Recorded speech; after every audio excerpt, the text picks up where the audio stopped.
کہ میرے پاس تعداد بہت زیادہ تو بس میرے پاس سب کچھ ہے، میں سب کچھ کر سکتا ہوں. تو دیکھ لیں 1,50,000 1.5 لاکھ کی تعداد تھی لیکن کچھ کر نہ سکے. نمبر 6، یہ قاعدہ ہے کہ فتنے کے بعد ہمیشہ نقصان ہی ہوتا ہے. فتنے میں کبھی خیر ہوتا ہی نہیں، فتنے میں ہمیشہ شر ہی ہوتا ہے اور اس کا اینڈ بھی شر ہوتا ہے ہمیشہ.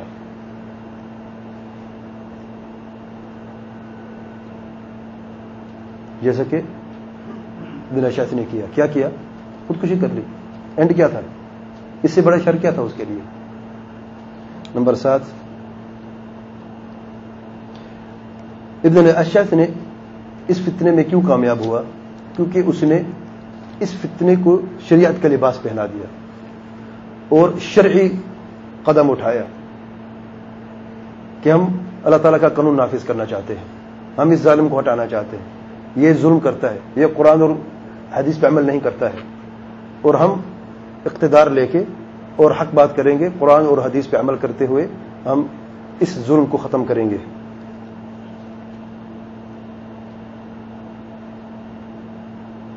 اور حق بات یہ تھی، حق بات جو تھی کہ ابن الاشعث کا اپنا ذاتی مسئلہ تھا، جیسے میں نے پہلے بیان کیا. ابن اثیر نے بھی اس کی طرف اشارہ کیا ہے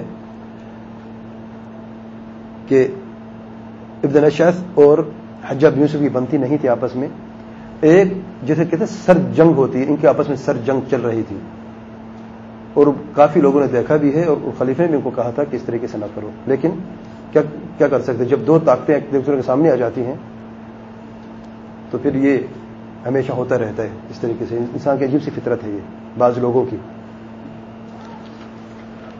نمبر 8،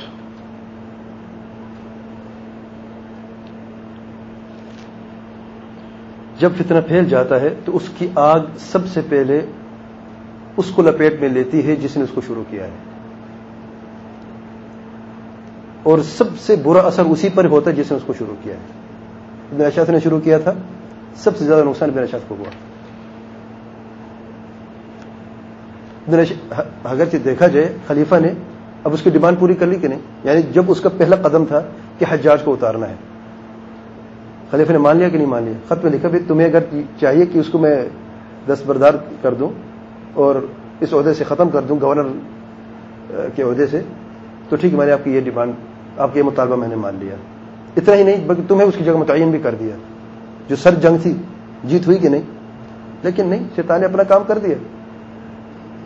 اب نہیں، ساتھ میں جتنے بھی لوگ تھے انہوں نے یہ مشورہ دیا نہیں، اب ہم تو تمہیں خلیفہ دیکھنا چاہتے ہیں. اب خلیفہ کی بات کہاں تک دور کی بات، اب وہ گورنر کی سیٹ بھی گئی اور آخر میں موت بھی تو حرام موت ہوئی. نمبر 9، جس نے بھی جماعت کو چھوڑا اور ایک فتنے میں شامل ہو گیا تو اس نے اپنا گروہ بنا لیا. یاد رکھیں، ایک جماعت ہے، اہل سنت جماعت کی ایک جماعت ہے. ہم کہتے ہیں اہل سنت والجماعت، یہ وہ جماعت ہے جو سنت نبی صلی اللہ علیہ وسلم پر جمع ہوئے. یہ راستہ معروم ہے، سلف صحیح کا یہ راستہ ہے. یہ جو اس راستے کو، اس جماعت کو چھوڑتا ہے اور فتنے میں شامل ہو جاتا ہے تو وہ خود اگرچہ اکیلا کیوں اس نے فرقہ بنا دیا اپنا، اس نے اس جماعت کو چھوڑا، اس سے ٹوٹ کر ایک اور جماعت بنا لی.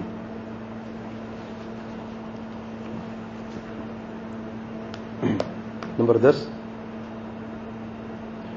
اس فتنے میں جو بڑا پیغام اور سبق ہے وہ یہ ہے کہ شرعی آداب کا علم حاصل کرنا اور مضبوطی سے اسے تھامنا یہ بہت ضروری ہے. لیکن صرف علم حاصل کرنا کافی نہیں ہوتا، صرف ہدایت کے راستے پہ چلنا کافی نہیں، اس پہ ثابت ہونا بہت ضروری ہے میرے بھائیوں. ثابت قدمی جو ہے اس کی دعا مانگتے رہو اللہ تعالیٰ سے. انما الاعمال بالخواتیم، یہ نہ دیکھو کہ یہ شخص کتنا نمازی ہے، کتنا پرہیزگار ہے، یہ دیکھو اس کا خاتمہ کیسے ہوتا ہے. یہ بہت بڑی بات ہے. تو شرعی آداب جو ہیں، شریعت کا علم جو ہے اس کو حاصل بھی کرنا ہے، اس پہ عمل بھی کرنا ہے، اور اللہ تعالیٰ سے یہ دعا کریں کہ اللہ تعالیٰ ہمیں اس پہ ثابت قدم رکھ. ہم اللہ تعالیٰ سے دعا کرتے ہیں اللہ تعالیٰ ہمیں علم نافع عمل صالح کی توفیق عطا فرما اور اس پر چلنے کی ثابت قدمی کی بھی توفیق عطا فرما. ان آداب میں سے میں چند یہاں پہ بیان کرتا ہوں. نمبر 1، فتنوں سے دور رہنا. آگے آنے کی دور سی بات ہے، جب بھی جہاں فتنہ آپ کو نظر آئے تو اس سے دور ہو جاؤ بس. نمبر 2،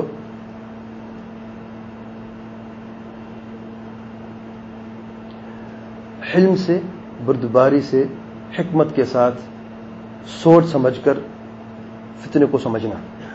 یہ فتنہ ہے، یہ کیا ہے. جلد بازی نہیں کرنی. جب فتنہ شروع ہوتا ہے تو ہر بندے کی اپنی اپنی رائے ہوتی ہے.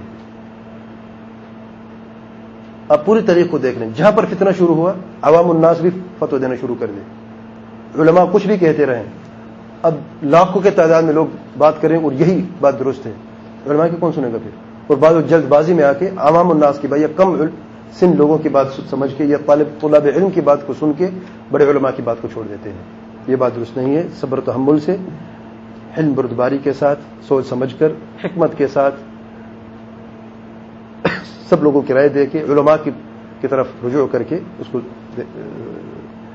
سوچنا چاہیے. نمبر 3، مسلمانوں کی جماعت کے ساتھ رہنا اور جو بھی اس خلیفہ وقت ہو، جو حاکم وقت ہو، اس جماعت کے ساتھ رہنا بہت ضروری ہے، کیونکہ وہی اس وقت شرعی حاکم ہے اور اسی کی بیعت ہوئی ہے.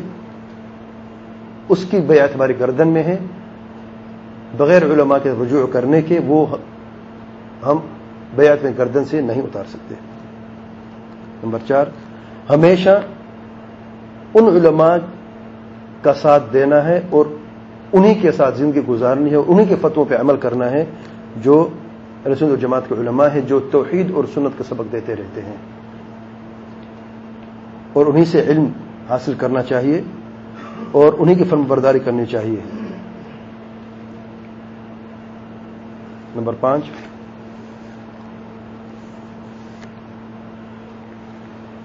ہمیشہ جتنی بھی رائے آپ کو پہنچتی ہے فتنے کے دور میں، جتنی باتیں آپ کے کانوں میں آتی ہیں، اس کو شریعت، توحید اور سنت کے ترازو پر، علماء کے اقوال و فرامین پر تول کر جو حق ہے اسے لے لو اور جو باطل ہے اسے دھتکار دو، چاہے کہنے والا کوئی بھی ہو، کیوں نہ ہو. تو اس کو تولنے کا آپ کے پاس ایک ترازو ہونا چاہیے. وہ ترازو کون سا ہے؟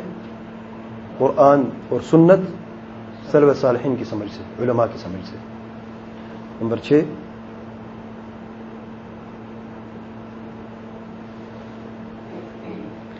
جب فتنہ شروع ہوتا ہے تو ان کو بھی نصیحت ہے جو اپنی زبان کو لگام نہیں دیتے. فتنوں میں بس بولتے ہی رہتے ہیں، جو کچھ منہ میں بول دیا، جو خبر سنی سچ ہے، غلط ہے، جھوٹ ہے، جو کچھ بھی ہے اس کو آگے بڑھایا.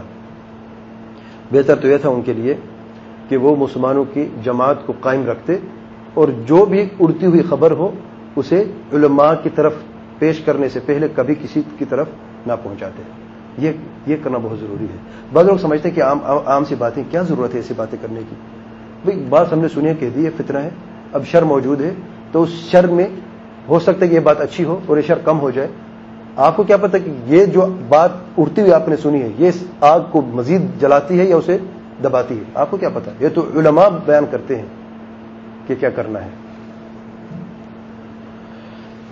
اور آخر میں نمبر 7، جب فتنے آتے ہیں تو علماء کو علم ہوتا ہے، وہ جانتے ہیں، اپنے علم کے ترازو پہ اسے تولتے ہیں، جو علم ان کے پاس، جو اللہ تعالیٰ نے عطا فرمایا ہے کہ یہ فتنے سے بچنا ہے، اور ان کی بات یہاں پہ ماننی چاہیے. اور جب فتنے چلے جاتے ہیں تو پھر سب برابر ہو جاتے ہیں. عوام کو بھی پتہ چل جاتا ہے، علماء تو پہلے سے پتہ تھا، اب عوام کو پتہ چل جاتا ہے کہ یہ فتنہ تھا، بچنا چاہیے تھا ہمیں. اب ندامت کا کیا فائدہ ہے؟ تو پہلے سے علماء کی بات سنی کیوں نہیں؟ اب دیکھ لیں، جب بھی فتنہ ہوتا ہے اس میں شامل ہوتے ہیں یا شامل نہیں ہوتے، تو جب آتے ہیں تو علماء سب سے پہلے خبر ہوتی ہے. سن 1417 میں جو پہلا دھماکہ ہوا تھا ریاض میں، اور اس میں سارے کافر مرے تھے، جو معاہد تھے وہ مرے تھے. شیخ ابن عثیمین رحمۃ اللہ علیہ جمعہ کے خطبے میں، آج بھی وہ کیسٹ موجود ہے، فرماتے ہیں کہ یہ مذہب جو خوارج کا مذہب ہے، آج کافروں کو قتل کرتے ہیں، کل یہی لوگ ہوں گے جو مسلمان کو قتل کریں گے. سبحان اللہ. عالم کی دیکھیں کیا علم غیب جانتے ہیں وہ. آج مجھے بتائیں ان حملوں میں کافر مر رہے ہیں مسلمان زیادہ مر رہے ہیں؟ کون مر رہا ہے؟ اس دن صرف کافر مرتے، ایک مسلمان نہیں تھا. تو دیکھیں پتہ چل گیا تھا کہ یہ فتنہ ان سے بچنا چاہیے. آج تو کافروں کو مار رہے ہیں، اور وجہ کیا ہے؟ ان کا عذر کیا ہے کہ یہ کافر یہ ہیں وہ ہیں.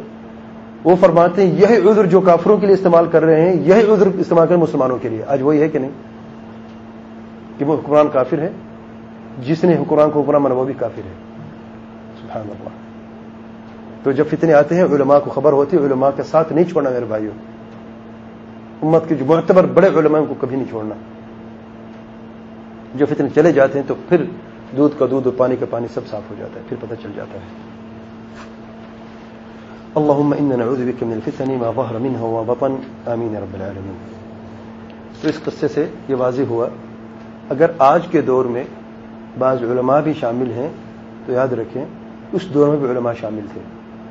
حق کا معیار یہ نہیں ہے کہ کون عالم شامل ہے کون نہیں. حق کا معیار یہ ہے کہ قرآن و سنت سلف صالحین کے منہج پر اس بات کو تولو. اگر اس پر متفق ہے تو الحمدللہ، اگر مخالفت ہے تو یہ فتنہ ہی سے بچو، یہ کبھی حق نہیں ہو سکتا.